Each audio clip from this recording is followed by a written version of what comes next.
بسم الله الرحمن الرحيم السلام عليكم ورحمة الله وبركاته الحمد لله رب العالمين الذي رزقنا بنعمة رمضان المبارك فنحمده حمدا كاملا ونشكره شكرا تاما على هذه النعمة الكبيرة والصلاة والسلام على رسول الله سيدنا محمد الذي رزقنا بكوننا أمة له فصلوات الله عليه وسلامه التام الذي دلنا على خير العمل في هذا الشهر المبارك اللهم صل وسلم وبارك على هذا الحبيب الكريم وعلى آله وصحبه أجمعين وبعد.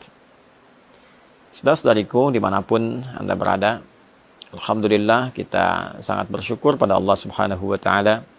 Tahun ini kita kembali diberikan kesempatan untuk mendapati, menemui, dan memaksimalkan potensi kita untuk beribadah di bulan Ramadan yang penuh dengan berkah, penuh dengan limpahan kasih sayang Allah Subhanahu wa Ta'ala, yang tidak semua hamba-hamba Allah mendapati kesempatan yang sangat berharga, istimewa, dan membahagiakan ini. Untuk itu, penting kiranya kita mengetahui beragam keistimewaan dimaksud, sehingga dengan itu memberikan motivasi yang besar dan mendalam kepada kita untuk menyusun strategi, menyiapkan kurikulum amal, sekaligus memotivasi diri kita untuk senantiasa bersemangat dalam menjalankan semua kurikulum amalan yang telah kita dapati itu.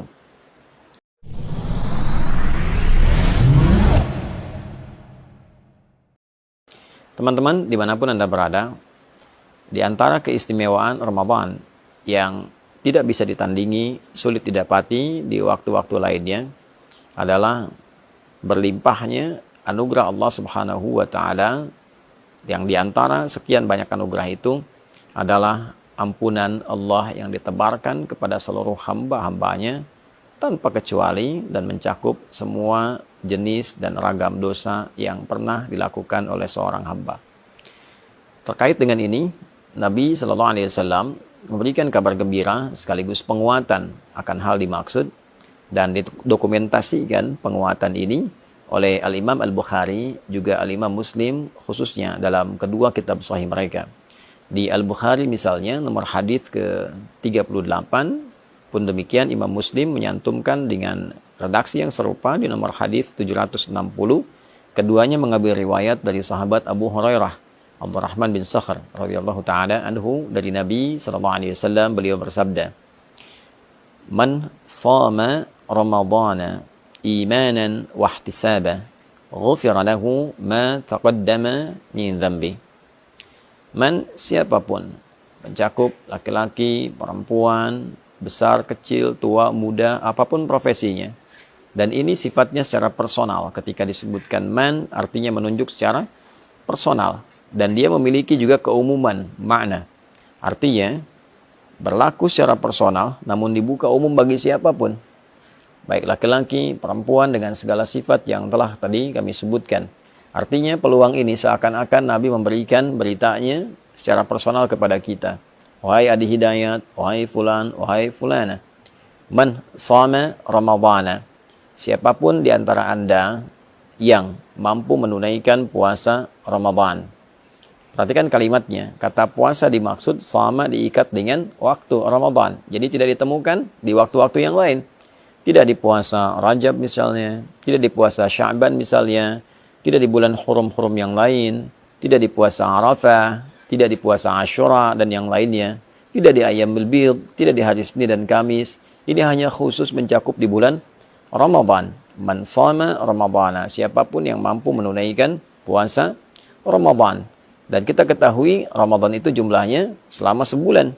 Ya, di Al-Baqarah ayat 185 jelas Allah menggabungkan kata syahr yang menunjuk pada waktu selama sebulan dengan kata Ramadan dalam momentum penurunan Al-Quran. Syahru Ramadan alladzi unzila fihi Al-Quran. Di bulan Ramadan itu yang diturunkan Al-Quran di dalamnya, itulah kemudian waktu yang menjadikan kita wajib menunaikan puasa selama sebulan penuh. Artinya, dalam konteks menunaikan puasa ini, di bulan Ramadan ini, waktunya terbentang selama sebulan. Siapapun yang mampu menunaikan puasa Ramadan dari hari pertama, hari kedua, sampai yang terakhir selama sebulan. Dengan catatan, imanan wahtisaba. Imanan, ia kerjakan karena imannya, karena keikhlasannya pada Allah Subhanahu wa taala, keyakinannya untuk menyembah, mengagungkan dan menaati perintah Allah Subhanahu wa taala. Karena kalimat iman itu sandingannya adalah amal saleh. Jadi begitu disebutkan iman, pembuktiannya amal saleh. Misal Quran surah 103, wal 'asr innal insana lafi khusr illa alladziina amanu wa 'amilus shalihat. Jadi untuk menunjukkan seseorang beriman itu, maka pembuktiannya lewat amal saleh. Ya, pengertian terbaliknya, mafhum mukhalafahnya, ketika seseorang menunaikan amal dan disebut dengan saleh, maka tujuan utamanya adalah untuk membuktikan keimanannya. Kepada siapa? Kepada Allah. Jadi bukti iman itu adalah taat. Taat itu wujudnya adalah amal saleh, perbuatan kita yang ditujukan karena Allah Subhanahu wa taala. Karena itulah ketika satu kata yang menunjuk pada ibadah, kemudian disandingkan dengan kata iman, ingin memberikan kesan bahwa syarat penunaian ibadah itu dianggap benar, dianggap baik jika memang ditujukan untuk kepentingan imannya. Dalam arti dilakukan karena Allah Subhanahu wa ta'ala. Karena kalimat iman pertama dalam Al-Quran dan disifati dengan kata ghaib, wujudnya adalah penyembahan dalam bentuk salat. Al-Baqarah ayat ketiga, alladzina yu'minuna bil ghaibi wa yuqimunas shalah. Itu orang-orang takwa itu orang yang mampu mengimplementasikan imannya ketika dia yakin pada Allah walaupun belum tampak dalam pandangannya, lalu dia buktikan keyakinan yang kuat itu dengan cara menyembahnya melalui salat. Maka dari itu ketika puasa diikat dengan kata iman, ini ingin memberikan kesan batasan bahwa orang-orang yang akan mendapatkan jaminan keistimewaan di bulan Ramadan ini adalah syarat pertamanya, dia menunaikan puasanya hanya karena Allah, untuk membuktikan keimanannya kepada Allah. Itulah sebabnya pembuka kewajiban puasa, ayatnya diawali dengan kata panggilan iman. Ya ayyuhalladzina amanu. Al-Baqarah ayat 183. Hai semua orang yang telah menyatakan beriman. Kutiba alaikumus syiyam. Dengan imanmu itu diwajibkan engkau mengimplementasikannya dengan cara menunaikan ibadah puasa di bulan Ramadan. Karena itulah kemudian penunaian puasa ini bukan hanya dikerjakan karena orang lain berpuasa. Bukan hanya dikerjakan untuk membuat sebuah status di lingkungan kehidupan sosial. Bukan hanya dikerjakan motivasinya untuk mendapatkan bukaan. Ya kalau niatnya dapat dunia. Saya pengen buka di masjid yang ada bukaannya mewah, ada takjilnya, ada sahurnya, ya secara adat sah dilakukan, tapi secara timbangan fikih dia hanya akan mendapatkan bagian bukaannya saja. Dia dapat makan, dia dapat minuman, tapi potensi keistimewaan yang mungkin dia bisa dapatkan sangat tipis kemudian untuk bisa dia raih. Syarat pertama. Yang kedua, wahtisaba. Ada iringan evaluasi diri, ada muhasabah di dalamnya, ada harapan mendapatkan pahala dari Allah Subhanahu wa ta'ala. Jadi yang dia harapkan ridha Allah, yang dia harapkan adalah Allah senang dengan puasanya. Lalu dia iringi dengan evaluasi diri dalam setiap puasa. Apa yang menjadikan selama ini belum kenal Allah? Kenapa selama ini imannya tidak terasa kuat? Kenapa selama ini ketika Allah panggil, rasa-rasanya telat untuk merespon? Dia evaluasi dari ujung kepala sampai dengan ujung kakinya. Maka ketika seorang menunaikan puasa dan dia kerjakan karena Allah, dia tinggalkan makannya lillah karena Allah. Bukan karena sekedar hanya ikut orang tren puasa. Dia tinggalkan minumnya karena Allah. Dia tinggalkan hubungan syahwatnya sementara waktu karena Allah. Dan dia jaga hukum-hukum Allah. Dia evaluasi dirinya. Ya, maka apa yang Allah berikan kepadanya? Ghufira lahu ma taqaddama min dzambi. Sepanjang dalam puasanya, dia mencoba evaluasi diri, dosa pikirannya, dosa telinganya, dari mulai mendengar yang salah, dosa lisannya bertutur yang keliru, dosa pandangannya melihat yang tidak benar, sampai ujung kakinya. Itu berpotensi saat ia berbuka, diampunilah dosanya oleh Allah Subhanahu wa ta'ala. Dari mulai dia niatkan puasa, dia jalani sampai berbuka, benar dia lakukan itu, ghufira lahu ma taqaddama min dzambi. Ada peluang diampuni semua dosa-dosa yang pernah ia kerjakan. Itulah yang menyebabkan orang puasa itu ketika akan berbuka, dia merasakan kebahagiaan yang sangat luar biasa. Bukan sekedar karena dia telah selesai menuntaskan tugasnya, dan dia akan berbuka begitu mendengar azan. Ada satu gejolak dalam dirinya, aura yang berbeda dari biasanya, mendorong ia untuk berbahagia karena sekarang waktunya berbuka. Karena itu dalam hadis dikatakan farhatani lis-shaimi farhatani, bagi orang puasa ada dua kebahagiaan, ya. Farhatun 'inda yuftir, 'indama yuftir, satu kebahagiaan atau kama qala Rasulullah SAW, diraihnya ketika ia sedang berbuka, ya. Dan yang kedua, farhatun adalah satu kebahagiaan indama yalqa rabbahu bisyamihi, ketika ia kembali kepada Rabbnya dengan pahala puasa yang ditampilkan kepadanya.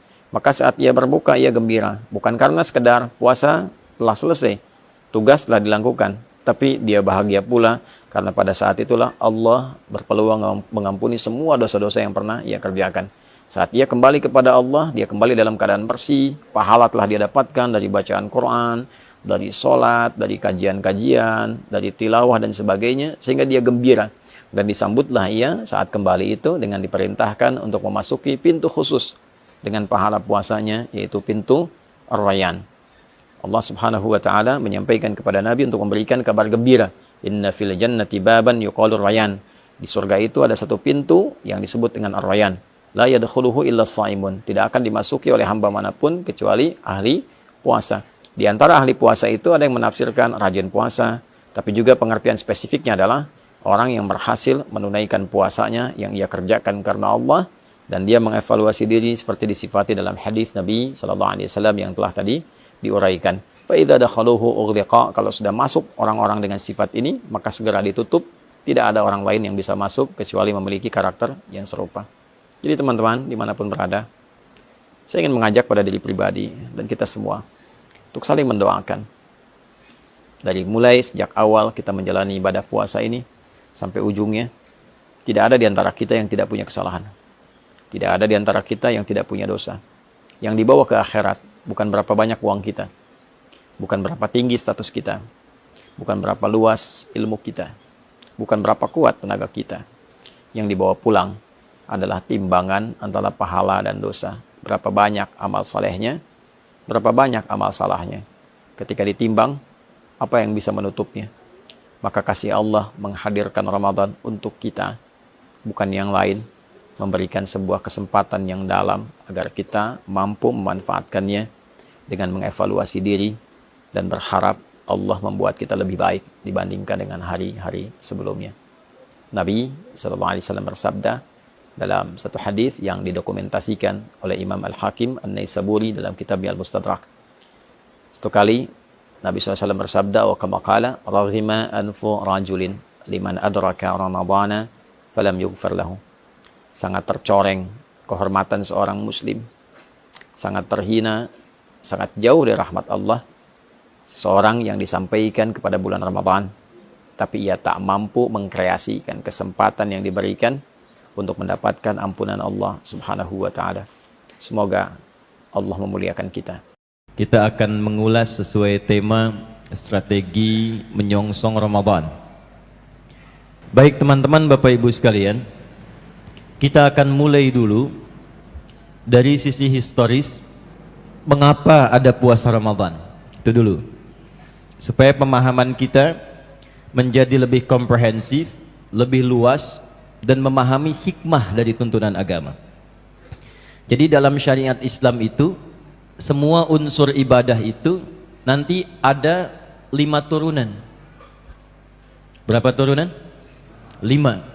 Nah, saya perhatikan rata-rata di umat sekarang itu dari 5 cuma dapat 2. Dan 5 ini nanti menjadi sesuatu yang sangat menarik. Rukun Islam berapa? Salat 5 waktu berapa? Tuh, kan saya sebut 5 kan? Ya. Nah, nanti pokoknya juga 5. Jadi setiap kita menunaikan sholat harus terpastikan 5 aspek itu dapat. Zakat nanti pilarnya 5. Demikian sampai ke haji. 5 ini pun ada sejarahnya. Dulu Nabi Ibrahim dan Nabi Ismail alaihimassalam ketika berdoa kepada Allah memohon agar Rasul yang terakhir yang sudah viral di kalangan Nabi. Jadi Nabi Muhammad SAW itu namanya sudah viral, menjadi komitmen setiap Nabi dan Rasul yang akan bertugas di bumi. Jadi setiap akan memulai tugasnya ada perjanjian dulu. Semua Nabi dan Rasul itu harus mengambil komitmen untuk meneruskan atau menginfokkan risalah Nabi Muhammad SAW, dan kalau semasa dengan beliau mesti menguatkannya. Keduanya memohon kepada Allah. Ya, di Quran surah ketiga Ali Imran ayat 96 sampai 97 itu. Inna awwala baitin wudi'a lin-nasi lalladzi bi Bakkah mubarakah. Ya, rumah pertama yang dibangunkan untuk manusia itu adalah Ka'bah yang terletak di Mekah yang penuh berkah itu. Maka satu-satunya nabi dan rasul yang lahir dekat Ka'bah itu cuma Nabi Muhammad SAW. Nanti doa keduanya ada di Quran surah kedua Al-Baqarah di ayat 129. Ya, paling kiri sebelah atas di mushaf tuh. Rabbana wab'ats fihim rasulam minhum. Ya Allah, mohon nanti utus seorang rasul yang mulia itu, yang istimewa itu, spesial lahirnya dari kalangan masyarakat yang akan tumbuh dekat Ka'bah ini. Kemudian dia datang membawa 4 misi. Yatsdu alaihim ayatika, 1, membawa ayat. Makanya ketika diberikan wahyu nanti Al-Quran disebut ayat isinya. Itu barokahnya doa Nabi Ibrahim dan Nabi Ismail alaihissalam. Yatsdu alaihim ayatika, akan membacakan, membimbing umatnya dari tuntunan ayat-ayatmu. Karena itu semua isi Quran disebut ayat. Al-Fatihah 7 ayat, Al-Baqarah 286 ayat, Ali Imran 200 ayat. Ya. Nanti kita akan bahas kenapa disebut ayat. Ya. Kemudian wa yu'allimuhumul kitab, mengajarkan panduan ayat itu ya dengan detail, maka disebut nanti dengan hadis, semua sandarannya, tuntunannya disebut dengan sunnah. Jadi ada Al-Qur'annya, ada hadisnya. Ketika hadis jadi kurikulum kehidupan yang diikuti, itu sunnah namanya. Sunnah itu jalan yang diikuti. Itu maksudnya, ya. Kemudian yang ketiga wal hikmah. Maknanya. Jadi skemanya begini. Kalau diperintahkan ada ayatnya. Misal nanti diperintahkan sholat nih, nggak bisa langsung sholat. Dalilnya apa? Ayatnya dulu turun. Wa aqimus shalah, ya. Diperintahkan salat. Quran surah kedua ayat 43. Wa aqimus shalah, salat. Cara salat bagaimana? Nabi bertugas mengajarkan. Maka diajarkan oleh Nabi dari wudunya, menghadap kiblatnya, takbir sampai salamnya. Syarat dan rukunnya. Salatnya dibuka dengan takbir, ditutup dengan salam. Tapi syaratnya diikat dengan wudu. Hadis Muslim, nomor hadis 397 dari Abu Hurairah itu. Idza qumta ila shalah fa asbighul wudu. Maka kalau orang pun sembarangan wudunya, itu pasti sembarangan salatnya. Wudu enggak sempurna, salatnya pasti buru-buru. Antum wudu, alih-alih membasuh kepala, yang dibasuh rambut. Ya, takut ya. Kan yang dibasuh harusnya kepala kan, yang diusap itu. Nah, itu pasti berpengaruh pada salat. Diajarkan itu. 3 wal hikmah. Maknanya apa? Karena ternyata sholat itu dari mulai namanya sampai caranya, dari mulai berdiri sampai dengan salam, itu ada maknanya, ada hikmahnya. Makanya Nabi mengaturnya detail sekali. Kenapa berdirinya nggak boleh terlampau lebar, tidak terlampau rapat, tapi berdiri tegak sejajar dengan bahu. Itu ada artinya. Abdurrahman bin Auf diajarkan berdiri saja. Dari hikmah berdiri itu bisa mempraktekkan maknanya sehingga menjadi orang terkaya di zamannya. Lalu kenapa tangannya mengangkat seperti ini? Ada maknanya. Kenapa rukuknya mesti lurus? Ada artinya. Kenapa sujud itu 7 anggota yang menempel? Itu ada maknanya. Semua itu ada faidahnya. Itulah hikmah. Nah, kemudian yang keempat, kalau benar salatnya seperti itu, maka wayuzakkihim. Semua ibadah yang dikerjakan itu akan berdampak kepada jiwa. Berdampak pada jiwa itu membersihkan jiwanya sehingga melahirkan dorongan kebaikan saja. Karena di tubuh kita itu cuma ada 2 dorongan. Kalau bukan fujur itu takwa. Quran surah ke-91 ayat 7 sampai 10. Wa nafsin wa ma sawwaha fa alhamaha fujuraha wa taqwaha. Nah, takwa itu dorongan kebaikan. Disebutkan sebanyak 240 kali dalam Al-Quran. Yang terkait dengan fujur 115 kali. Fujur itu nama lainnya nafsu. Ya, fujur itu dalam nafas. Fujur tuh bisikan, dorongan kepada keburukan. Yang ngedorong setan. Jadi setiap takwa dibisikkan malaikat baik, setan membisikkan yang buruk. Malaikat disebutkan 88 kali dalam Al-Quran, setan disebutkan 88 kali. Yang takwa 115 kali terkait nafsu, nafsunya 115 kali. Jadi ketika adzan berkumandang, Allahu Akbar, Allahu Akbar, kata takwa bisikan malaikat, cepat sudah adzan. Begitu la ilaha illallah, kata setan lewat nafsu, baru adzan, belum qomat. Itu ammarah bisu. Jadi dia fujur senantiasa memerintahkan pada yang buruk. Ini, ambil, ambil yang ini, tinggalkan yang itu. Kata khatib, ambil yang baiknya, tinggalkan yang buruknya. Terus sendal paling baik tuh yang itu tuh. Yang buruk tinggalkan. Nafsu. Ya, jadi ammarah, fujur, nafas, dari nafas ketemu su, ketika jadi perbuatan disebut su namanya. Nafas ketemu su jadi nafsu. Itu Quran surah ke-12 Yusuf di ayat ke-53. Wa ma ubarri'u nafsi innan nafsa la'ammaratum bisu illa ma rahima rabbi. Lawannya takwa. Jadi kalau kita mampu menunaikan ibadah dengan benar, itu ada dampak ke jiwa. Yang pertama ketenangan dulu. Jadi sebelum yang buruknya hilang, tenang dulu. Jadi dengan tenang itu orang bisa berpikir dengan jernih. Coba kalau antum nggak percaya ya, kalau sedang gelisah, cari aja satu di antara sekian banyak formula ibadah, kerjakan. Kalau benar mengerjakannya, yang pertama didapatkan pasti ketenangan. Baca Quran ibadah nggak? Ibadah. Antum sedang gelisah, ada masalah, daripada bikin status di media sosial yang tidak menyelesaikan persoalan, lebih baik antum ambil wudhu, ngadep kiblat, buka mushaf, itu baru buka sudah tenang hati.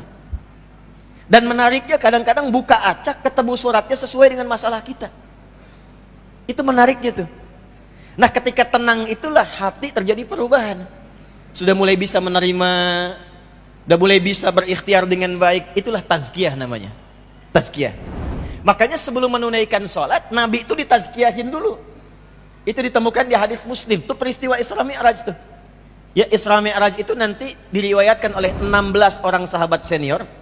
Dihimpun di Kitabul Iman. Kalau ngaji Sahih Muslim itu ada di topik yang pertama. Ada 54 topik. Topik pertama Kitabul Iman. Dari nomor subtopik yang ke-74. Babul Isra li Rasulillah sallallahu alaihi wasallam ila samawati wa fadlis salah. Dari nomor hadis 162. Imam Muslim menerima dari Syaiban Az-Zukhruf. Syaiban Az-Zukhruf menerima dari Hamad bin Salamah. Hamad bin Salamah menerima dari Thabit Al-Bunnani. Thabit Al-Bunnani menerima dari Anas bin Malik radhiyallahu taala anhu. Anas bin Malik menerima dari Rasulullah sallallahu alaihi wasallam.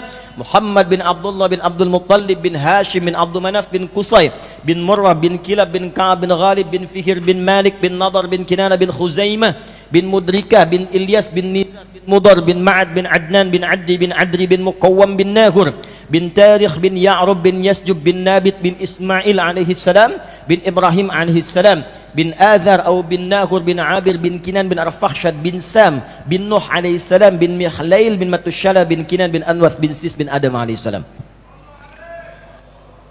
Ayo coba ulangi. Nah, itu hadis Isra-nya. Kata Nabi, utitu bil burak. Ya, saya didatangkan dengan burak dari kata barakun. Al-Baqarah ayat 20. Yakadul barqu yakhtafu absarahum. Jadi maksudnya itu tunggangan dengan kecepatan cahaya. Ya, ada kecepatan suara, ada kecepatan cahaya. Kecepatan cahaya lebih cepat dibandingkan suara. Gampangnya begini, itu ada gambar. Ya, gambarnya sudah ada, suaranya nyusul kan? Itu kecepatan cahaya, apa yang dilihat itu yang sampai. Itu burak namanya. Tapi sebelum peristiwa itu tazkiyah dulu. Hadisnya nomor 163. Pindah halaman 77, paling kiri sebelah atas. Masih dari Anas bin Malik. Kata Anas bin Malik, kana Abu Dzarrin radhiyallahu taala anhu yuhaddithu. Adalah sahabat Abu Dzar Al-Ghifari menyampaikan sebuah kisah. Anna Rasulullah sallallahu alaihi wasallam qala, bahwa Nabi sallallahu alaihi wasallam menyampaikan informasi sebelum diisrakan. Apa kata Nabi? Furija saqfu baiti bi Makkah. Sebelum Isra itu, atap rumahku itu ditembus yang berada di Mekah. Itu yang sekarang ada gate Nabi itu. Ya, kalau antum dari Zamzam, Safwa, lurus, jangan masuk King Abdul Aziz, langsung belok kanan. Ya, belok kanan itu kan di bawah ada Jabal Kubais yang ada istananya itu. Belok lurus, yang pintu pertama gate Ismail, selanjutnya yang ketiga dari situ ada sebelah kiri gate Nabi, Babun Nabi. Itu rumahnya Sayyidah Maimunah radhiyallahu taala anha. Di situ terjadi peristiwa tentang cara bangun tidur. Di situ terjadi peristiwa Nabi sebelum diisrakan, berangkatnya dari situ. Ya. Nah, depannya nanti sebelah kiri dikit itu ada yang ada jembatan kecil. Ya, tapi nggak sebesar yang Pondok Indah Mall itu ya. Yang kecil itu nyambung ke masjid. Itu sampingnya dulu ada tiang lampu tinggi sekali. Nah, itu rumahnya Abu Jahal dulu. Ya, rumahnya Abu Jahal. Ya, kita tinggalkan Abu Jahal, kita masuk ke peristiwa Isra. Furija saqfu baiti bi Makkah. Ditembus atap rumahku itu di Makkah. Fanazala Jibril alaihi salam. Maka turunlah malaikat Jibril alaihi salam, fa faraja bi sadri faghasalaha bima'i zamzam. Maka Jibril alaihi salam diperintahkan oleh Allah untuk mentazkiyahkan hatiku. Ditembus dadaku, kata Nabi, untuk dibersihkan dengan air Zamzam. Thumma jaa bi tastin, ya, mumtaliin hikmatan wa imanan. Setelah itulah datang dengan satu bejana air Zamzam, ya, kemudian diberikan kebersihan dari situ, lalu ditanamkan hikmah dan iman. Jadi sebelum peristiwa Isra yang mendatangkan hadiah solat itu, Nabi ditazkiyah dulu. Makanya nanti fungsi solat terkait dengan tazkiyah. Apa fungsinya? Turunlah Quran surah 29 ayat ke-45 yang tengah-tengahnya antum hafal, awalnya nggak dihafalkan. Lihat tengahnya, innas salata tanha 'anil fahsya. Tuh, coba awalnya. Ma uhya ilaika minal kitab wa aqimis shalah. Wa aqimis shalah. Innas salata tanha 'anil fahsya wal munkar. Itu tazkiyah namanya. Jadi kalau orang salatnya benar, orang salatnya bagus, yang pertama kali didapatkan bukan hanya menggugurkan rukunnya saja, fardunya saja. Kalau cuman gugur rukun, antum dengan dua pertama selesai. Bacaan, gerakannya betul. Bacaannya benar, dari takbir sampai dengan salam. Gerakannya benar, rukun gugur.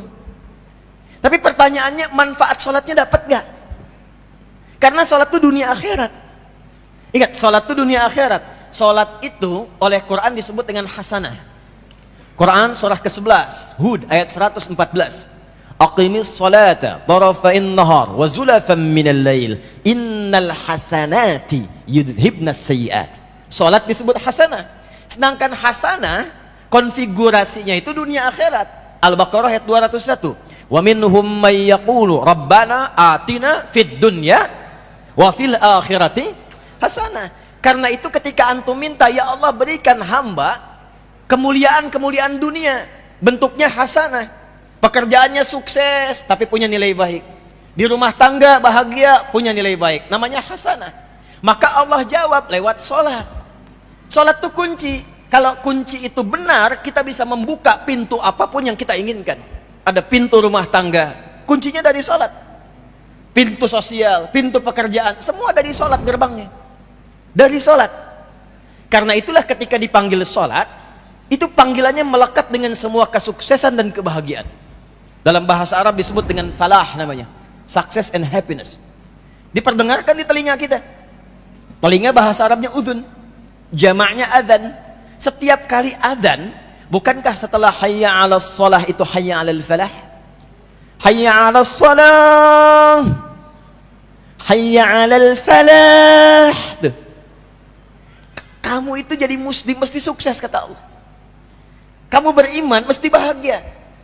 Jangan sampai di kantor sukses, di rumah nggak bahagia. Di pekerjaan champion, di rumah nggak dapat kebahagiaan. Nah, ternyata kuncinya apa? Sholat. Tapi nggak mungkin itu bisa diraih kalau cuma dua saja. Bacaan hafal, gerakan khatam, tapi hikmah nggak dapat. Itulah ilmu hikmah. Memahamkan kita sehingga dampaknya kepada tazkiyah. Nah, nanti bab sholat kita bahas lain waktu ya, karena kan babnya puasa nih. Ini baru mukaddimah, kita belum mulai deh. Ya. Ya, balik dulu. Nah, jadi yang diminta Nabi Ibrahim, Nabi Ismail alaihissalam ada berapa tadi? 4. Al-Baqarah 129. Yatslu alaihim ayatika, ayat. Wa yu'allimuhumul kitab, penjelasan detil. Wal hikmah, hikmahnya, esensinya, maknanya. Kemudian 4, wa yuzakkihim innaka antal azizul hakim. Nanti kalau saya sudah masuk babnya saya pelankan sedikit karena ini pembuka dengan cepat. Dijawab 5. Minta 4, ini keutamaan Nabi Muhammad SAW. Dijawab 4, diberikan 5. Jawabannya muncul di Al-Baqarah ayat 151. Paling kanan agak ke bawah sedikit. Kama arsalna fikum rasulam minkum. Doanya Rabbana wab'ats fihim rasulam minhum, turun jawaban kama arsalna fikum rasulam minkum. Kami jawab doa itu. Diutuslah seorang rasul yang lahirnya dekat Ka'bah dari kalangan kalian, kata Allah. Fungsinya 1, yatslu alaikum ayatina. 1. 2, wa yuzakkikum. 3, wa yu'allimuhumul kitab. Wa yu'allimukumul kitab. 4, wal hikmah. 5, wa yu'allimukum ma lam takunu ta'lamun. Minta 4, dijawab 5. Nabi Muhammad itu luar biasa, Masya Allah Sallallahu Alaihi Wasallam. Nabi Musa mau datang ke Fir'aun. Fir'aun itu kan bukan sekedar galak, tapi kejam. Kejam. Saya nggak suka dengan model rambutnya tuh. Tolong pisahkan kepala dari badannya tuh. Bukan nyuruh-nyukur, potong kepalanya. Itu Fir'aun. Karena itu Nabi Musa ketika akan datang ke Fir'aun minta kepada Allah dilapangkan dulu hatinya, supaya kalau dicaci dimaki nggak cepat tersinggung. Sebab kalau Nabi tersinggung berdoa, doanya kabul, selesai. Ya. Maka minta kepada Allah, doa dilapangkan hati. Ini yang di surat Thaha itu. Rabbi syrahli wa yassirli wahlul 'uqdatam yafqahu. Perhatikan ya. Kita lihat komparasi Nabi Musa dengan Nabi Muhammad SAW. Nabi Musa berdoa dikabulkan oleh Allah. Rabbi syrahli. Nabi Muhammad nggak minta turun ayat alam nashrah laka sadrak. Nabi Musa Rabbi syrahli sadri. Nabi Muhammad alam nashrah laka sadrak. Nabi Musa minta wa yassirli amri, dikabul. Nabi Muhammad nggak minta turun ayat wa nuyassiruka lil yusra.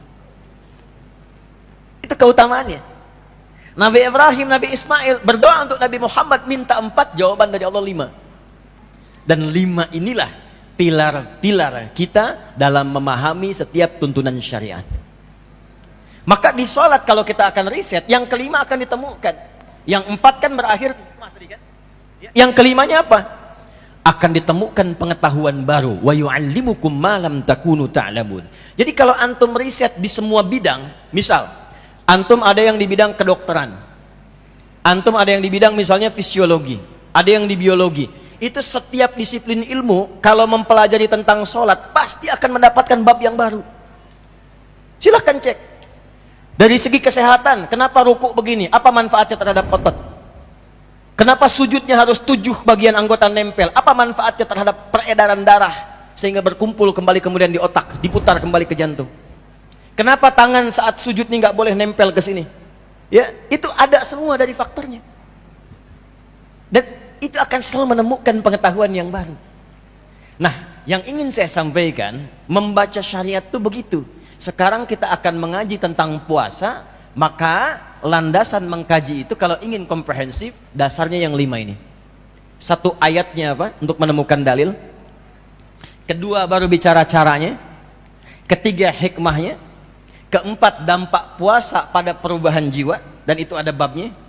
Yang 5, pengetahuan baru apa yang ditemukan dalam puasa yang kita bisa praktekkan dalam kehidupan. Ini pokoknya. Dan ini mukaddimahnya. Baru kemudian kita mulai kajian kita, insya Allah. Kita ada waktu 1 jam ke depan. Saya hanya dibatasi sampai setengah 10 di sini. Ya, bukan panitianya, bukan. Ya, karena ada 1 saudara yang meninggal dunia. Kita jam 10 bergerak, jadi setengah jam kita bisa diskusi. Setelah itu saya pamit. Kita kembali. Bismillahirrahmanirrahim. Kita mulai dari pilar yang pertama, ayatnya. Mengapa kita puasa? Pelan-pelan ya. Kalau ibadah, apalagi yang formal, yang ditanya dalilnya. Jelas ya? Yang ditanya apa? Dalilnya. Dan perintah. Ya. Jadi yang ditanya perintah, bukan larangan. Kalau larangan gak akan ditemukan. Coba cari larangan sholat subuh 3 rakaat. Cari larangan sholat subuh 3 rakaat, gak akan ditemukan. Ya, sampai kiamat kurang 2 hari gak akan ditemukan. Ya, sehari lagi kita sadar. Kenapa? Karena untuk ibadah itu yang dicari bukan larangan, tapi perintahnya. Dalil. Sebaliknya dunia itu kebalik, yang dicari larangannya. Supaya memudahkan kita beraktivitas. Jadi jangan tanya dalil. Saya pengen jus alpukat, apa dalilnya? Susah kalau begitu. Ya. Jadi dunia itu semua boleh, kecuali yang dilarang. Itu aja. Makanya ayat larangan di Quran itu cuma 300, kurang lebih 313. Semuanya itu 6.236 ayat, teman-teman. Ya. Dan ibadah itu yang pakai dalil. Sholat saja, sholat. Maaf ya, saya tanya nih, berapa waktu tadi sholat? 5 waktu. Dari 5 waktu ini paling khusyuk sekali sholat berapa menit? 5 menit ya. 5 kali 5 berapa?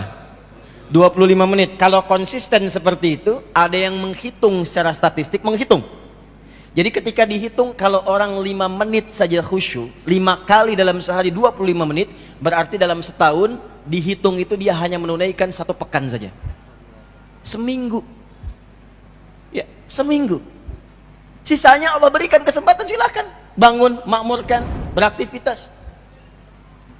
Itu pun kadang-kadang masih belum optimal.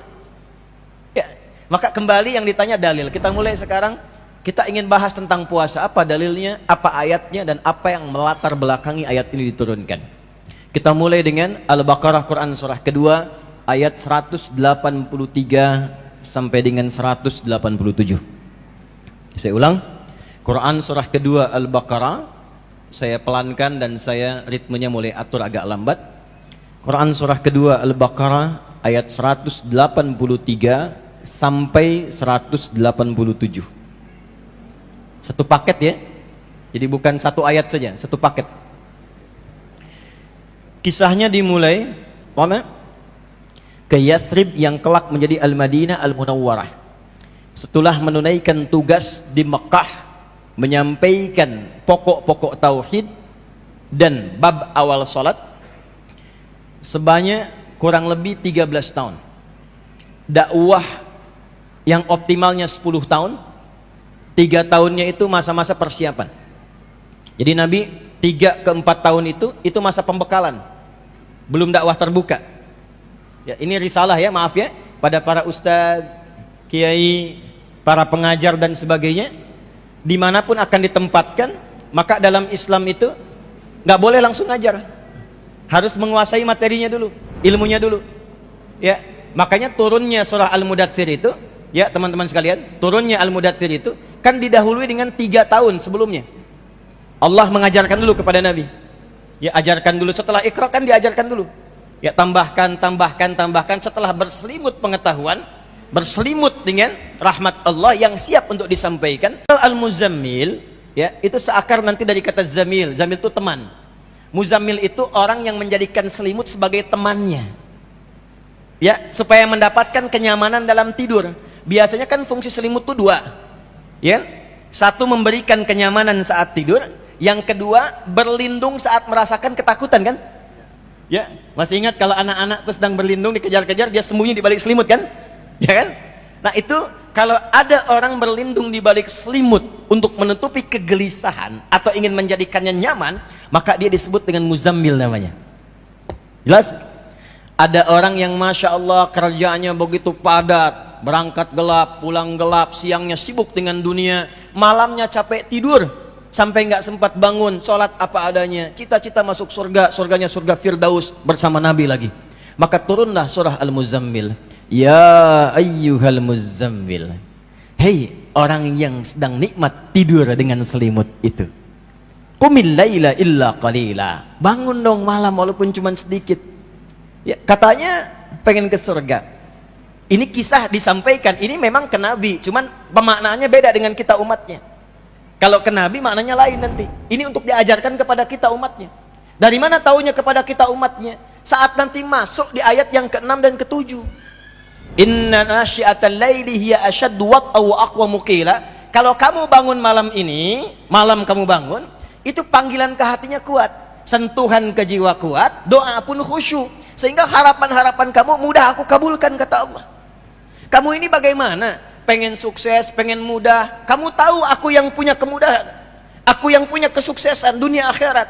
Sekarang aku panggil kamu nggak bangun, tapi innalaka fin nahari sabahan tawila. Tapi anehnya, kamu itu kalau siang sibuk banget, begitu capek mengejar dunia, malam-malam tertidur pulas, punya teman selimut, cita-cita masuk surga. Itu Muzammil namanya. Mudaththir beda, sudah berilmu, sudah bertutup. Itu makanya dari kata dithar. Dithar itu selimut dari makna hakiki. Yang kedua, selimut dari pengetahuan atau wawasan yang menyelimuti. Makanya ketika surahnya turun, itu perintahnya dakwah. Ya ayyuhal muddaththir, hai yang tengah berselimut. Bisa diartikan real, bisa diartikan selimut pengetahuan atau sesuatu yang telah punya bekal. Qum fa'anzir wa rabbaka fakabbir wa thiyabaka fatahhir war rujza fahjur wa la tamnun tastakthir wa li rabbika fasbir. Nah, itu gambarannya. Nah, kita kembalikan teman-teman sekalian ke dalil. Jadi ketika Nabi tuntas di Mekah, agak pelan, kurang lebih 13 tahun, 3 ke 4 tahun masa pembekalan, 10 tahun setelah itu masa dakwah terbuka, tauhid, menanamkan akidah yang kuat. Pada saat itu pesertanya nggak banyak, murid Nabi itu yang kurang lebih as-sabiqunal awwalun cuma 40 orang. Tapi perhatikan baik-baik, 40 ini kemanapun mereka berpijak, setiap orang ya, itu selalu membuka wilayahnya menjadi muslim dan sukses. Setiap orang dari 40 ini, ya, mau dia jadi panglima, jadi diplomat, jadi pedagang, jadi apapun, sukses dan nggak tanggung berada di puncaknya. Makanya teman-teman kalau ngaji itu keluarkan fikih Mekah. Fikih Mekah itu landasan kesuksesan. Profesi apapun antum. Ya, nanti para ulama sudah membuat bab di situ dalam kitab hadis mereka. Agak cepat. Maka setelah selesai itu datang peristiwa Isra Mi'raj, diberikan pembekalan sholat, hijrah. Sampai di Yathrib, ternyata lihat orang-orang Yahudi itu mereka puasa. Pelan-pelan ya. Mereka puasa di hari ke-10. Ya. Di hari ke berapa? 10. Di bulan Al-Muharram. Maka mereka mengenalnya dengan puasa Ashura. Puasa apa? Ashura. Kalau orang Arab mengaitkannya dengan kata Ashrah, hari ke-10. Dan mereka ketika dikonfirmasi mengatakan ini puasanya kami sebagai warisan dari Nabi Musa alaihi salam, sebagai syukur kepada Allah. Karena di momen itu dibebaskan Bani Israel, dibimbing Nabi Musa dari kejaran Fir'aun. Maka sebagai syukur kepada Allah, mereka puasa. Nah, Bapak Ibu, teman-teman, para Nabi itu begitu, syukurnya dengan puasa. Atau singkatnya meningkatkan amal soleh. Pokoknya kalau mereka dapat nikmat, cara mensyukurinya meningkatkan amal soleh. Naik lagi. Naik lagi. Contoh, Nabi itu setiap datang miladnya, ulang tahunnya, maka beliau syukurinya dengan puasa, dengan ibadah. Ya, dengan ibadah. Ini menarik nih. Makanya ketika Nabi puasa ditanya oleh sahabat, "Ya Rasulullah, kenapa engkau puasa hari Senin ini?" Kata Nabi, "Hadza yauma wulidtu." Ini hari aku dilahirkan. Dan itu nanti ada hikmahnya. Contoh lagi, ya. Ketika Nabi turun ayat, teman-teman, yang menjamin surganya. Inna a'tainakal.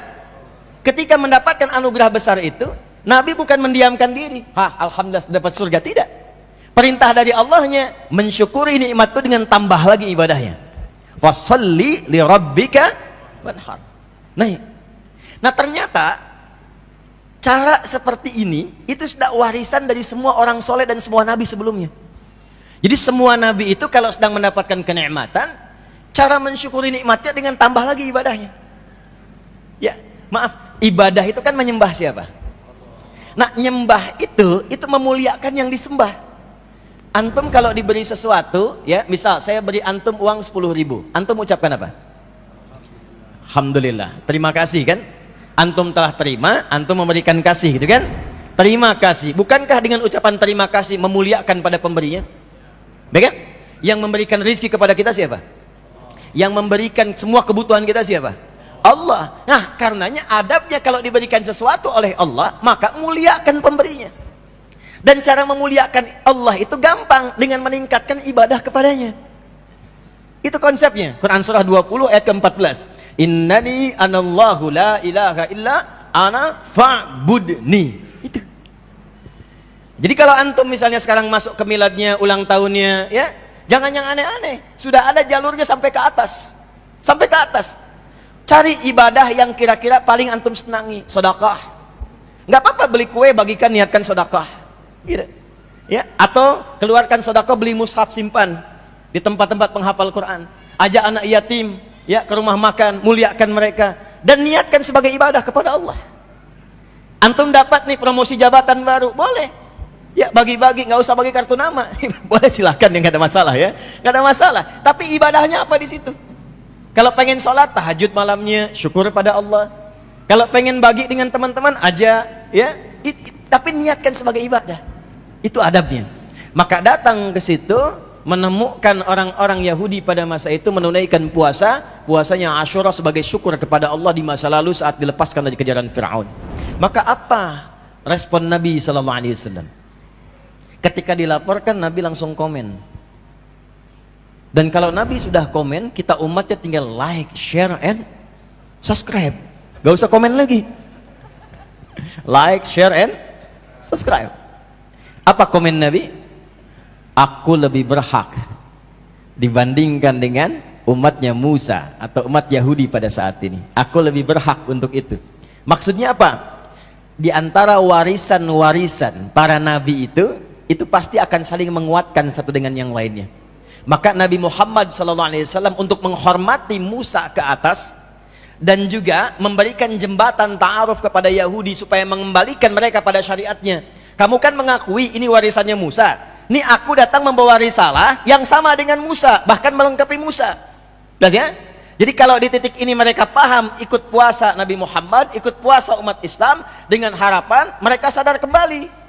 Oh, umat Islam ini benar, ngikutnya Musa. Kalau benar Musa, nih ikutin, aku akan ajarkan apa yang Musa telah ajarkan kepada kalian sebelumnya. Maka puasalah Nabi Muhammad SAW, puasalah para sahabat. Setelah mereka puasa, tiba-tiba muncul respon dari Yahudi yang hidup pada masa itu. Ada Bani Qainuqa, Bani Nazir, ya. Kemudian ada Bani Quraidah dan sebagainya. Tiba-tiba responnya tanpa diduga, dan ini genealogi Yahudi. Nanti lain waktu kita insya Allah ngaji, ya, supaya tahu Bani Israel itu apa, Yahudi itu apa. Di Quran kan banyak tuh diksinya, dan itu mewariskan genealoginya sampai kini. Ya, ada yang di bidang ekonomi, di bidang politik, di bidang militer, ada yang suka ngeyel, ada yang suka konflik, ada, dan itu turun. Makanya di Quran dengan di hadis itu sangat ketat. Kalau anda berdagang ketemu Yahudi, caranya begini. Ya, kalau anda di politik ketemu Yahudi, caranya begini, dan sebagainya. Itu lengkap sekali. Balik dulu.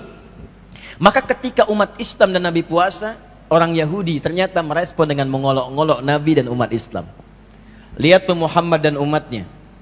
Sholatnya nggak punya kiblat, ngadepnya ke kiblat kita di Masjidil Aqsa. Sekarang puasanya pun nggak punya bahan, puasanya ikut kita juga di Asyura.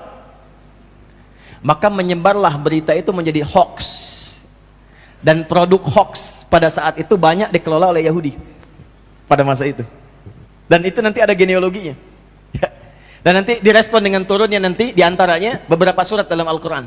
Wa idza ja'ahum amrum minal amni awil khawfi adha'u bih. Ada ciri masyarakat sakit yang belum apa-apa sudah di broadcast semua. Adha'u itu dari idza'ah.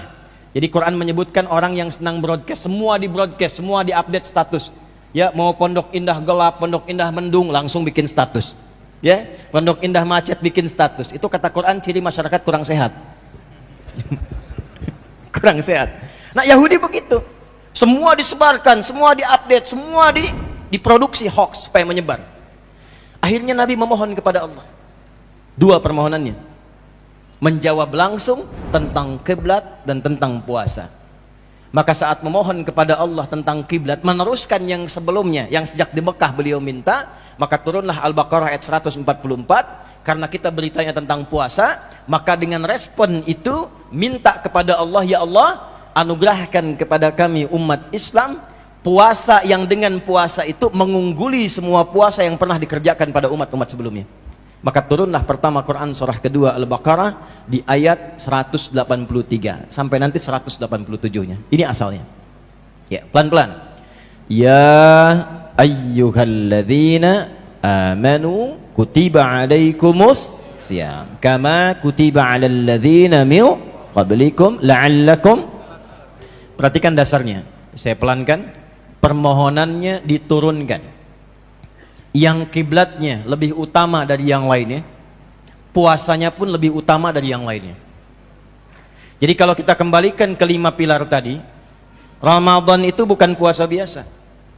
Yang kalau kita kerjakan dengan benar, satu, dari semua sudut pandang, baik terkait pahalanya, keutamaannya, itu akan mengalahkan puasa-puasa yang pernah dikerjakan sebelumnya. Nggak ada tandingannya. Nanti kita akan lihat di antara keutamaannya.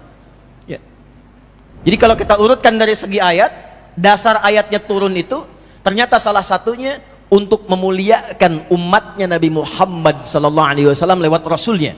Jadi tidak ada nanti umat lain berbangga lagi. Kami juga pernah puasa, kami juga pernah puasa. Jadi Allah bukan sekedar menjawab, Muhammad puasamu tidak sama dengan mereka, bukan sekedar menjawab, tapi ya Muhammad SAW, sampaikan pada umatmu yang telah beriman itu, puasa engkau bukan hanya engkau kerjakan seperti dulu orang puasa, tapi puasamu lebih unggul dibandingkan dengan orang-orang dulu yang pernah puasa. Itu poinnya. Jadi berbahagialah teman-teman sekalian ketika mendekat kepada Ramadan, karena di dalamnya akan ada keutamaan-keutamaan yang mengalahkan semua jenis puasa yang pernah berlaku di masa lampau. Makanya para sahabat ketika mau datang Ramadan gembira semua. Gembira, bahkan ditunggu-tunggu. Tunggu. Allahu Akbar. Jadi nggak ada yang nanya begini, kapan puasa? Sebulan lagi, ya cepet amat ya.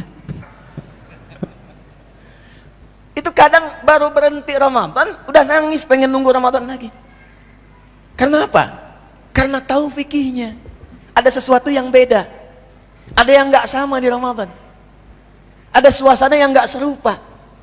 Coba kita rasakan ya. Maaf nih. Kita saat masuk Ramadan aja, suasananya beda kan? Ya. Ini suasana masjid aja udah lain nih. Masya Allah, jamaahnya makin banyak. Dari mulai maghrib, ibu-ibu udah bawa sejadah, bertarung mendapatkan saf depan. Bukan untuk isya, buat tarawih. Sedangkan tarawih sunnah hukumnya. Dan unik puasa itu. Jadi Ramadan itu, puasa itu, yang pertama, itu bisa meningkatkan kesolehan yang sebelumnya bahkan nggak pernah dikerjakan. Antum keluar nih ya, ada yang minta, belum tentu diberi. Ramadan yang nggak ada dicari-cari. Berapa fakirnya, berapa miskinnya, berapa anak yatim sekitaran sini. Ramadan. Sholat fardu kadang terlambat. Ramadan ketinggalan sunnah, gelisah. Tarawih sunnah kan? Antum ketinggalan gelisah. Dan hebatnya Ramadan, ya, dan nanti turunan puasa lagi, itu bisa menghambat seseorang berbuat maksiat. Seorang pemarah pun akan libur marahnya saat puasa. Ini ada orang dikit-dikit marah, Masya Allah. Dia puasa, bukanya jam 6. Jam 6 kurang seperempat, ada yang provokasi. Dia diem aja begini. Istrinya bilang, kok nggak balas? Ntar aja habis maghrib. Bisa tahan tuh. Dan bisa menghentikan maksiat. Koruptor tuh bisa libur dulu korupsi tuh. Ya, pencuri bisa nggak mencuri. Ya. Pembohong bisa nggak bohong. Tumben nggak bohong, takut batal. Itu puasa. Itu Ramadan. Suasana indah dan berkahnya apa? Kalau dulu orang Yahudi puasa untuk sendirinya saja.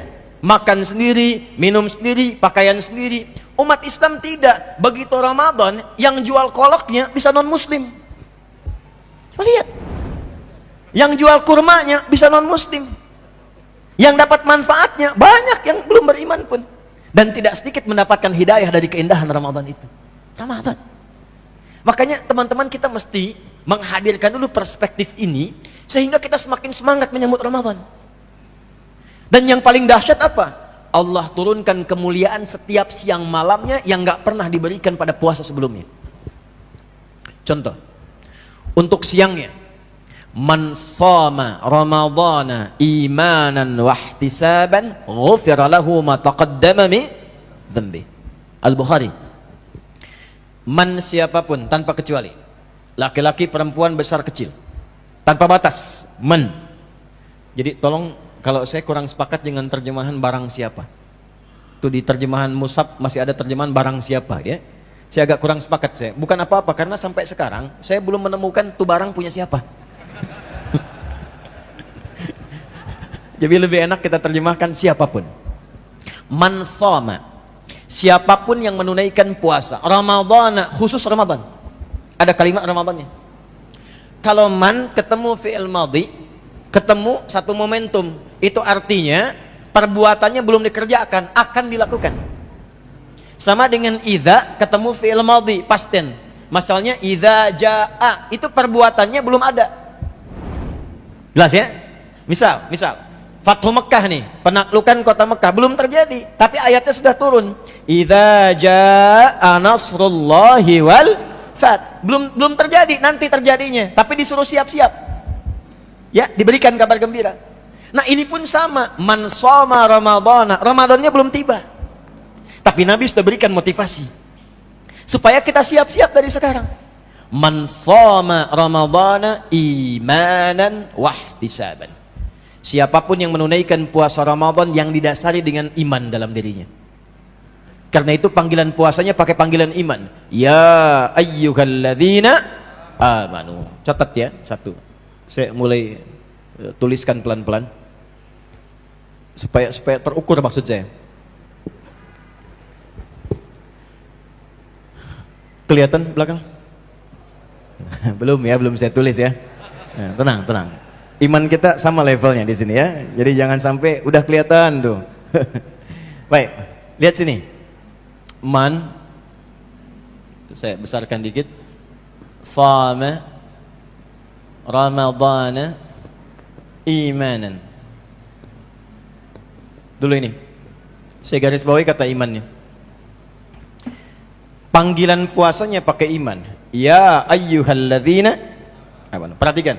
Inilah rahmannya Allah kepada kita. Jadi kata iman di ayat puasa, ya ayyuhalladzina amanu, itu pertama didasari dengan huruf ya dulu, kemudian ayyuha, lalu pakai alladzina, baru disambungkan ke iman. Ya, kita bedah dulu, disebutkan sebanyak 361 kali dalam Al-Quran. Ini fungsinya memanggil yang dekat, menengah ataupun jauh. Nidaul qarib, mutawassit wal ba'id. Jadi kalau di Arab ada yang dipanggil dengan ya, itu manggil semua jarak. Ya, semua nengok. Jelas? Tahan. Ayyuha, ayyunya munada untuk menguatkan pesan, haknya mengingatkan. Disebutkan 150 kali dalam Al-Quran. Alladzina itu menunjukkan keseluruhan objek yang dipanggil tanpa kecuali. Disebutkan 1080 kali dalam Al-Quran. Fokus. Perhatikan baik-baik. Inilah indahnya ketika Allah memanggil. Allah tidak pernah bedakan siapa yang dipanggil khusus untuk Ramadan. Kata Allah, hei semua hambaku yang merasa punya iman. Aku nggak peduli apakah imanmu itu lemah sehingga engkau merasa jauh dariku, aku panggil. Datang. Aku siapkan Ramadan untuk menguatkan imanmu. Apakah engkau merasa tengah-tengah, jauh, tidak, dekat juga tidak? Dipanggil sholat fardu, datang, sunnah belum tentu. Kalau yang ini sholat fardu pun belum tentu. Ada yang merasa dekat dengan Allah, sunnah pun sudah dikerjakan sebelum Ramadan. Bahkan latihan puasa sunnah, latihan tahajud. Kata Allah, aku nggak bedakan, semua disamakan dipanggil. Dan ini dibuktikan saat Ramadan. Makanya ketika Ramadan tiba, orang yang nggak pernah ke masjid pun bisa saf pertama. Saya tidak mengatakan setiap saf pertama nggak pernah ke masjid ya. Tapi saya ingin katakan suasana Ramadan dengan panggilan satu huruf ya ini, itu merubah jiwa kita. Yang nggak pernah tadarus bisa tadarus. Karena kenapa? Ada fitrah yang Allah berikan dengan rahmatnya, menjadikan semua merasakan nikmat yang sama. Itulah hebatnya Ramadan. Dipanggil semua. Ini dengan satu huruf ya saja. Ya, pakai alladzina. Tapi problemnya adalah, ini panggilan di awal Ramadan. Tidak berlaku sampai akhirnya. Karena ketika dirinci, itu jadi man ke atasnya. Ya, man itu sudah personal, setiap orangnya. Mau nggak konsisten menjaga nikmat ini sampai akhir? Seakan-akan ada isyarat dalam Quran dan hadis, di awal Ramadan semua diberikan kenikmatan dan rasa yang sama. Tapi kalau tidak konsisten menjaga itu sampai akhir, di tengah-tengah akan terjadi banyak kemajuan. Sapnya maju. Dari 10 sap kan? Tinggal 5, 4, 3, 2, 1. Maju. Betul nggak? Terbukti nggak? Berarti ayatnya benar. Satu itu. Itu poin yang pertama, ya. Jadi yang kita rasakan, satu, hadirkan dulu suasana bahwa Ramadan itu spesial, panggilannya langsung dari Allah, dan panggilan dari Allah bukan sekedar panggilan. Rahmat yang Allah berikan untuk menurunkan semua jenis kebaikan bagi semua hambanya tanpa kecuali. Jadi cuma Ramadan yang tidak Allah bedakan orang soleh dan orang salah. Yang salah oleh Allah diampuni dosanya kalau dia bertobat, dinaikkan statusnya menjadi soleh, dan yang soleh dinaikkan statusnya lebih dekat lagi menjadi ibadur rahman. Ramadan. Apa rinciannya? Imanan wahtisaban. Kuncinya, begitu akan datang Ramadan, dia sambut dengan imannya. Nah, ini yang diaktifkan panggilan imannya. Nah, panggilan ini gak mungkin aktif kalau kitanya gak paham tentang ini, gak tahu motivasi. Ini yang harus kita aktifasikan dulu sekarang. Ya, ada rahmat, ada ampunan, ada kemuliaan. Jadi begitu datang Ramadannya, kita sambut Ramadannya itu dengan ini motivasi iman. Saya yakin ya Allah, seperti Nabi-Mu sampaikan, seperti Engkau firmankan, seperti Engkau janjikan, dan sekarang saya datang untuk memenuhi apa yang Engkau perintahkan. Wahtisaban. Dia mengingat kekurangan-kekurangannya. Jadi ternyata cara mengisi puasa itu bukan nahan lapar haus saja, tidak. Di masuk Ramadan itu bukan sahur kapan, buka kapan. Ya, sehingga jadwal imsak itu ya jadi jadwal sholat kan? Ya, padahal jadwal imsak itu kan jadwal agenda puasa kan? Ibadahnya jadwal imsak jatuh. Puasa yang diingin, satu bimakna muhasabah, flashback ke belakang, melihat kekurangan-kekurangan kita sebelum Ramadan. Ada potensi rahmat Allah berupa ampunan tanpa batas, dirinci kekurangan itu, ditaubatinlah saat Ramadan. Jadi begitu sedang puasa sambil tobat. Ya, dampaknya gampang. Gini prakteknya. Antum ke kantor, lewat jalan nih kan, setiap jalan itu yang biasa dilalui. Pernah berbuat maksiat apa di jalan itu? Pernah marah pada orang, kelaksonin orang dan sebagainya. Itu setiap tempat yang dipijak sampai tiba mengerjakan sesuatu, ingat-ingat, ada salah, istighfari. Itu ihtisab namanya. Ada satu orang alim, syekh, ini kisah nyata, punya muridnya banyak, menempuh perjalanan. Tiba-tiba di satu jalan, syekh ini yang biasanya kuat, paling kuat di antara semuanya, jatuh pingsan. Jatuh pingsan. Muridnya semua nunggu, begitu bangun, ditanya, Syekh mabika, kenapa Syekh? Biasanya kan Anda kuat. Kata syekhnya, saya begitu memijak tempat saya sekarang. Maksiat seorang alim itu gimana sih? Karena menyadari setiap tempat yang dipijak itu akan bersaksi di hadapan arjuluhum bima kanu yaksibun. Itu baru tubuh. Nah, yang dipijak itu bersaksi di hadapan Allah. Perhatikan, selanjutnya gunakan akan bersaksi di hadapan maksiat pun bersaksi juga. Kalau ada yang si fulan mengenakan saya pesan sepatu baru. Pesan yang baru-baru udah 30 tahun. Kadang sholat cuman ke masjid, kenakan pakaian yang kamu yang paling jangan dari Allah 5 kali dan harapan surga. Ya?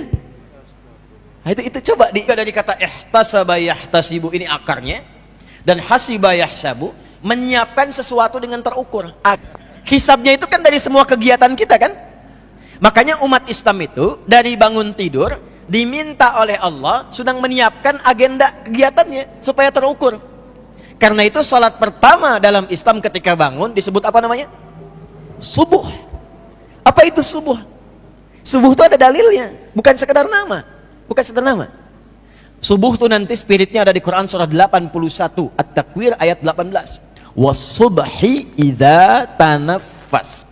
Bersamaan dengan tibanya subuh, demi waktu subuh yang aku tetapkan kata Allah, bersamaan dengan itu siapkan agenda kegiatanmu seperti nafas yang mengalir dalam dirimu. Makanya semua kegiatan kita itu bukan sekedar bagaimana kabarmu. Bagaimana kabarmu di pagi ini sudah punya, kecuali sudah punya agenda yang disiapkan yang akan dikerjakan di hari itu. Nabi itu ngajarin kita evaluasi. Tadi besok harus jamaah. Dari yang jamaah karena kesulitan yang dibaca. Yang pengen ke surga. Kan ke surga itu membaca, naiknya itu membacakan apa yang biasa dibaca. Ya, Quran yang biasa dibaca itu perintahnya itu. Iqra warattil. Ya, inna akhira qira'ataka akhira manzilatika fil jannah. Iqra warfa, baca dari Quran yang biasa engkau baca di dunia. Kalau belum sempat sempurna, kita niatkan besok saya punya agenda gini. Salat subuhnya di Masjid Pondok Indah, ya. Salat zuhurnya di Masjid Sunda Kelapa misal, ya. Salat asarnya di Masjid C, Masjid D sampai isyanya. Baca Qur'annya sekian, murajaahnya dengan keluarga sekian, sedekahnya sekian. Jadi ketika akan mengerjakan sesuatu, besoknya bangun sudah terukur agendanya. Sudah punya agenda, dibawalah kepada Allah dalam salat, minta persetujuan Allah untuk dimudahkan. Itulah kenapa ada salat subuh. Nah, kita saat Ramadan, kenapa pakai ihtisab? Imanan wa ihtisaban. Dia muhasabah diri, dia punya agenda. Jadi jangan sampai puasa itu cuma nahan lapar, nahan haus, tunggu buka. Tidak. Hari pertama apa yang mau dikerjakan? Tuh. Apa yang mau dilakukan di hari pertama? Punya agenda, dari sekarang siapkan. Ya. Apa agenda sosialnya, pekerjaannya? Silahkan, gak ada masalah. Saya kerja dari jam sekian sampai jam sekian, hitung. Berangkat dari rumah ke tempat kerja berapa? 1 jam. Alhamdulillah bisa murajaah, bisa tilawah 1 jam. Bisa baca Quran, siapkan. Kalau nggak disiapkan, nanti bingung. Berangkat kerja, tidur lagi. Pulang kerja, tidur lagi. Nunggu buka, tidur lagi. Oh, andalannya hadis itu kan? Tidurnya orang puasa adalah hadis palsu. Hadis palsu. Itu dari hikmah sebetulnya, bukan hadis. Ya, balik. Jadi itu yang harus kita siapkan, agenda ukur. Nah, orang yang punya agenda ini yang terukur dan dia isi dengan beristighfar kepada Allah, maka siangnya semua pekerjaan di siang itu diberikan rahmat oleh Allah dan semua dosa-dosanya dihilangkan oleh Allah. Ghufira lahu ma taqaddama min dzambi. Semua dosa-dosa yang pernah terjadi di tempat yang dia lalui itu, semua pekerjaan yang dia istighfari itu, ternyata puasa hari pertama saja kalau benar dilakukan menggugurkan semua dosa yang pernah terjadi pada dirinya hari pertama. Insyaallah. Ingat, menggugurkan dosa ya, bukan utang. Utang tetap bayar. Awas, ingat ya. Ya, kayak salaman kan? Ya kan? Tidaklah 2 orang muslim itu bertemu, ya kan? Kemudian fayasatafahani, kemudian bermusafah, illa ghufira lahum qabla an yatafarraqa. Kecuali sebelum berpisah diampuni dosa-dosa keduanya yang pernah terjadi di antara keduanya. Dosa bukan utang. Ya. Itu kalau musafah itu dari kata tasafu itu yang melapangkan hati. Jadi salamannya sambil lapang hatinya. Bukan salaman satu nengok sini atau sini. Ya, bukan. Nah, ini pun sama. Ramadan hari pertama menggugurkan semua dosa. Di mana di masa lalu ada puasa yang dikerjakan, dosa semua gugur, enggak ada. Cuma Ramadan. Tuh. Kadang-kadang siangnya udah gugur, malamnya dosa lagi. Gitu. Mau di mana nih? Pondok Indah. Siapa imamnya? Ustadz Pulan. Ah, panjang tuh. Tahun lalu aja belum apa-apa udah Yasin bacaannya. Emang tuh Ustadz nggak tahu jamaahnya tuh, nggak pernah lihat kali itu imam ya. Belum sholat udah gibah. Kayak enggak? Udah gibah tuh. Ya. Turun lagi hadis yang kedua. Man qoma. Yang awal soma, yang kedua qama. Man qama ramadhana imanan wa ihtisaban ghufira lahu ma taqaddama min dzambi. Siapa yang malamnya bangun salat tarawih maksudnya. Ya, makanya saat tarawih diajarkan oleh Nabi doa kepada Sayyidah Aisyah. Ya, saat duduk 2 rakaat, duduk, diam, diajarkan doa. Allahumma innaka afuwwun karim. Tuhibbul afwa. Ya, itu minta ampunan. Ya Allah, mungkin dalam salat tadi ada yang salah. Ada pikiran yang enggak bagus. Mohon ampuni ya Allah kalau salah dan berbuat dosa. Diampunin lagi, cuma Ramadan. Siang malamnya ada dosa, gugur. Hilang semua. Ya. Hilang semua. Itu cuma Ramadan. Jadi memang kita mesti serius menyambut Ramadan ini dan mengukur diri. Sekarang usia berapa? Ya rata-rata lah 40 tahun ke atas lah ya. 30-40 tahun. Lihat sini, nih. Kita ambil begini saja, ambil 40 tahun misalnya. Usia pokok yang disebutkan dalam Al-Quran surah 46 ayat 15. Maaf, izin bertanya ya. Dari 40 tahun ini, selama hidup, yang dipakai tidur berapa tahun? Ya ambil risetnya ya, ambil riset setengahnya lah gitu ya. Ini kan gabungan, tidur malam, tidur siang dan sebagainya, dan dari kecilnya. Ambil setengahnya, berarti 20 tahun. Dah, pelan-pelan. Dari 20 tahun ini yang dipakai ibadah berapa tahun? Di samping dunianya, jalan-jalan, kerja ini itu, yang jadi ibadah berapa tahun? Ya nggak usah terlalu pesimis, ambil setengahnya, 10 tahun lah ya. 10 tahun. Ambil, kita akumulasikan sholatnya, misalnya zakatnya, bakti orang tuanya 10 tahun. Nah, di antara ibadah 10 tahun ini, yang ikhlas berapa tahun? Kan yang diterima itu yang ikhlas kan? Wa ma umiru illa liya'budullaha mukhlishina Udin. Quran surah 98 ayat 5. Yang ikhlas berapa tahun? Ambil setengahnya lah ya, 5 tahun. 5 tahun. Usia 40 tahun, amalan potensialnya cuma 5 tahun. Nah, dari 5 tahun ini, maaf, dosanya berapa tahun? Kan rumusnya ibadah nutupin dosa kan? Amal soleh nutupin yang salah. Di hadis Muslim kan begitu. Tu'khadhu hadza min hasanati wa hadza min hasanati. Saat dihisab itu, amal soleh langsung nutupin yang salah. Nah kata Nabi, ada orang sholat, cuman senang juga membicarakan orang. Wa syatama hadza, ya pulang sholat, membicarakan orang, kadang nggak tanggung imam yang dibicarakan, kayak tadi misalnya. Ya, itu langsung transfer pahala ke imam. Ya, atau kadang terbalik, imam ngerjain makmum, pengen menunjukkan lama padahal cepat. Ghairil maghdubi alaihim waladdallin.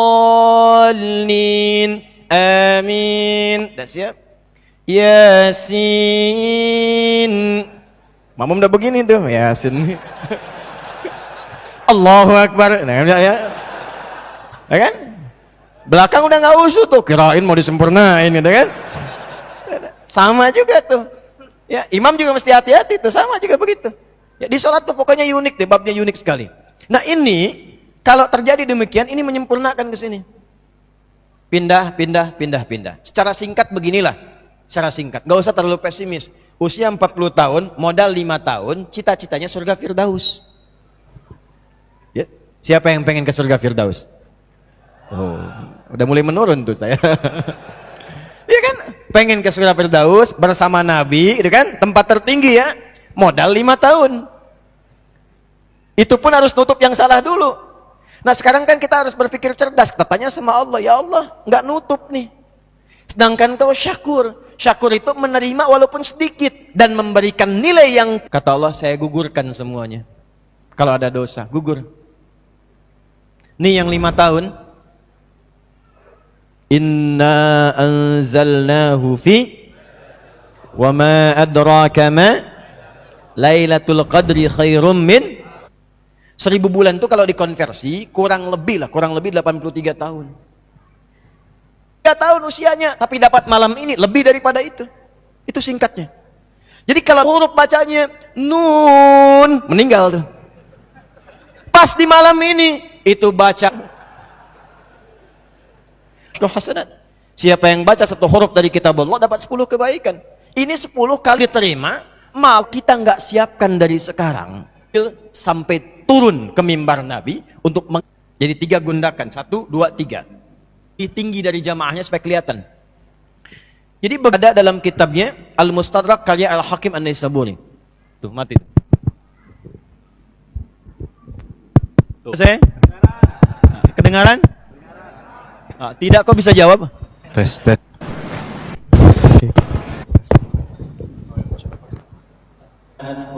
Ya Muhammad sallallahu alaihi wasallam. Iman bukan muslim.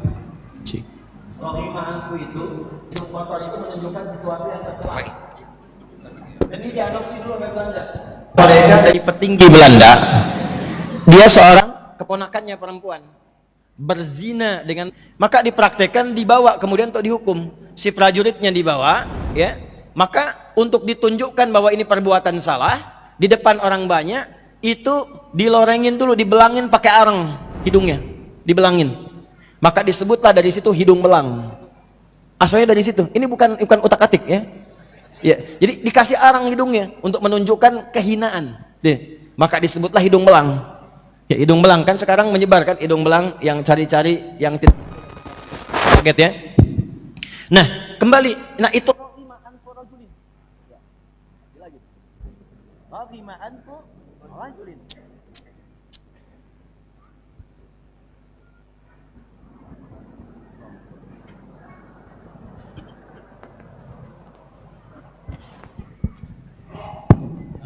baik, itu raghima anfu rajulin, sungguh tercela seseorang, liman adraka ramadhana falam yughfar lahu, yang sudah Allah anugerahkan sampai ke Ramadan tapi tak memanfaatkan momen itu untuk memohon ampunan kepada Allah sehingga Allah mengampuninya. Alhamdulillah. Maaf Bapak Ibu, saya sejak pulang dari Libya sampai sekarang itu setiap menjelang Ramadan saya tunggu bulan Rajab, bulan Sya'ban. Hampir rata-rata ada orang baik meninggal. Kalau bukan alim, ya orang saleh kelihatan meninggal. Tentu sesuai dengan ajalnya, tentu sesuai dengan ajal. Cuma saya sering belajar begini, ya Allah, mungkin cukup bekal mereka engkau pandang, dosa mereka sedang kau ampuni, bekalnya banyak sehingga seakan mereka tidak memerlukan Ramadan lagi. Sudah tuntas sesuai dengan ajal mereka. Hamba masih sampai ke Ramadan. Saya melihatnya selalu begitu. Makanya kata malaikat Jibril itu keterlaluan Muhammad SAW. Orang udah dikasih Ramadan yang orang dulu nggak pernah dapat. Umat dulu tuh nggak dapat itu. Walaupun mereka puasa, kama kutiba 'alal ladzina min qablikum, mereka juga puasa. Tapi suasananya nggak kayak Ramadan. Kata malaikat Jibril langsung turun. Keterlaluan Muhammad SAW. Terhina seorang hamba, jauh dari Allah. Karena redaksi lainnya bu'dan, jauh dari Allah tuh. Orang yang udah dikasih Ramadan nggak dimanfaatkan sampai nggak mampu diampuni. Sehari nggak minta ampun, kiranya wajar. 2 hari dipertanyakan, 30 hari dikasih, nggak minta juga. Berapa hari lagi harus dikasih? Kalau dengan diberikan Ramadan, Anda belum menengadahkan tangan untuk bertobat, dengan cara apa lagi Allah mengampuni dosa Anda? Dengan cara apa lagi Allah mengampuni? Dan itu siang malamnya gitu. Siang malamnya. Maka hal yang harus dilakukan apa? Ingat, Nabi langsung mengaminkan, amin. Biasanya Nabi yang berdoa, malaikat mengaminkan. Di kasus ini malaikat yang bermohon, Nabi mengaminkan. Kasus ini. Ini menunjukkan saking utamanya Ramadan. Karena itulah saat sebelum masuk Ramadan, Nabi mengajarkan kepada umatnya kurikulum terbaik untuk menyongsong Ramadan. Bahkan ditunjukkan oleh Nabi SAW. Berita baiknya teman-teman sekalian, ayat ini turunnya bukan saat Ramadannya, tapi turunnya di bulan Sya'ban. Supaya ada persiapan sebulan sebelumnya. Di turunnya Al-Baqarah 183 itu bulannya bulan Sya'ban, bukan Ramadannya. Tahun kedua Hijrah. Kenapa turunnya sebulan sebelumnya? Untuk menyiapkan diri, saking pentingnya Ramadan, siap-siap dulu sebelumnya. Supaya bisa menerima dengan lapang. Ya. Sesuatu yang lapang, yang nyaman, yang siap menerima siapapun dan apapun yang datang, itu dalam bahasa Arab kata kerjanya disebut dengan rahaba. Sifatnya disebut dengan marhaban. Kalau ada tamu datang kepada kita, kita katakan, orang Arab datang kita katakan marhaban. Artinya kita sudah lapang, silahkan anggap seperti rumah sendiri, silahkan nikmati. Nazaltum ahlan wa halaltum sahlan. Ahlan wa sahlan singkatannya. Ya, nazaltum ahlan, engkau datang seperti keluarga, anggap rumah sendiri. Silahkan nikmati makanan, nyapu, ngepel. Itu bukan kalimat yang cuma dimunculkan pakai tulisan, harus pakai hati. Nulis marhaban, hatinya udah siap belum? Udah lapang belum? Karena itu kita berusaha melarap kata. Disinilah muncul kata tarahib Ramadan. Tarahib itu asalnya upaya melapangkan hati dan jiwa supaya siap menerima ketika Ramadan datang. Jika kita katakan, ya Allah, hamba siap, marhaban. Diperintahkan apa? Hamba kerjakan. Tarawih engkau, siap ya Allah. Baca Quran, siap ya Allah. Puasa, siap ya Allah. Itulah marhaban. Jadi itulah kenapa para ulama merumuskan kurikulum Nabi yang Nabi ajarkan sebagai tarhib, supaya persiapan sebelum Ramadan tiba. Saking pentingnya Ramadan.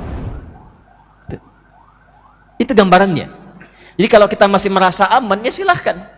Tapi kalau kita hitung-hitungan kayak tadi itu, berapa sih dosa yang sudah dikumpulkan sampai saat ini? Cirinya gampang, cirinya. Kalau masih khawatir dan takut dengan kematian, itu berarti ada bekal yang belum sempurna. Mau meninggal hari ini? Boleh Ustadz, yang penting masuk surga. Apalagi eranya kekinian. Ya, kata Nabi itu, era-era akan tiba waktu yushiku antada alaikumul umam kama tada al-aklatu ala qas'atiha. Qila amin qillatin bina yawma qala bal antum yawma idzin katsir walakinnakum gutha'un ka gutha'is sayl tunza'ul mahabbatu min qulubi aduwikum wa yuj'alu fi qulubikumul wahn. Qalu wa mal wahnu ya Rasulullah? Qala hubbud dunya wa karahiyatul maut. Akan tiba satu masa umat Islam itu terombang-ambing. Auranya kecil, tidak ada karismanya, pecah-pecah, terpolarisasi, seperti ombak gampang diterjang, pergi, ribut. Ombak kan begitu, pecah, ribut. Sahabat konfirmasi, ya Rasulullah, apakah pada saat itu jumlah kami sedikit? Kata Nabi, bal antum yauma idzin katsir. Kalian malah banyak waktu itu. Ya, kok bisa ya Rasulullah? Cuman sayang, banyaknya kalian itu seperti buih. Gak ada karismanya, gak ada taringnya, gak ada persatuannya, terlempar satu kemari. Ya, dipermainkan, dikotak-kotakkan. Ya, seperti satu binatang atau semut mempermainkan makanan-makanan, dibawa sana bawa sini bawa. Lihat semut ya. Kalau melihat gula ada makanan, kan dibawa menyebar sana sini kan? Ya seperti itulah. Sehingga orang gak segan lagi dengan orang Islam. Dulu orang segan disebut Muslim tuh Masya Allah. Ibnu Khaldun tuh punya kitab namanya Muqaddimah. Ya, bagaimana beliau gambarkan itu dulu orang Islam tuh saking majunya semua ditiru.